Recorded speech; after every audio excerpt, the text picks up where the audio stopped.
Hello guys, it's Genevieve the Billy Norman. Ito talaga siya guys. This is the very common plants for lucky. Pampaswerte. Ano kasi guys, not all the plants is for lucky or pampaswerte. Ako, since naniniwala ako, yung sinasabi nilang belief na yan, I'm trying. Tapos, matagal na siya sa akin guys kasi napapansin ko pa ito talaga siya sa sa Father Fanny Frank nung tumira pa kami sa maliit na bahay. Tatlo kasi bahay namin guys. Our house is 3.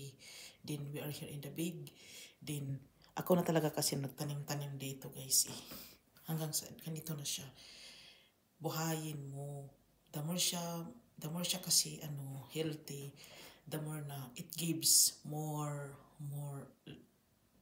good luck ba guys, more swerte ba sa bahay. Kasi daw, kung real plants sila, they are something, may makukuha kang good benefits to the plants, good for the ear, as what they told.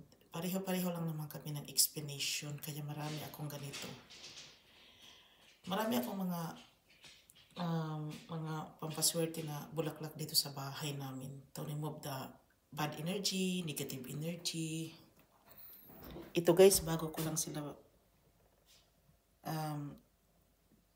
I'm planting new to them. Ganito.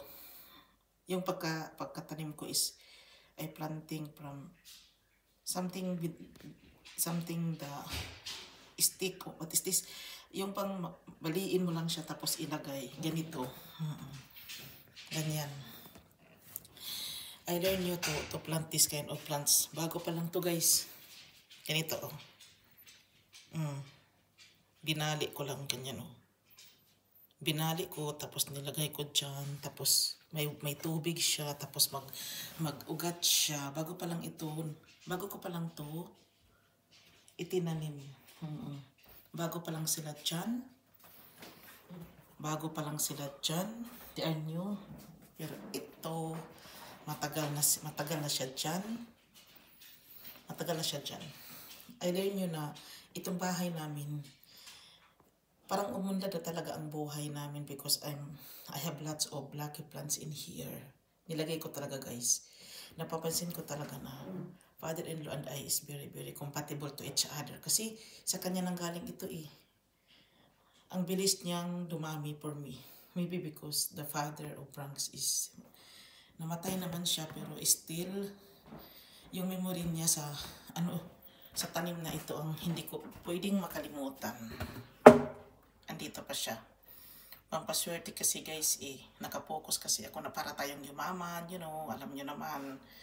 Buhay natin para umunlad. Guys, dito na lang ako. Maraming salamat. Bye. Ito.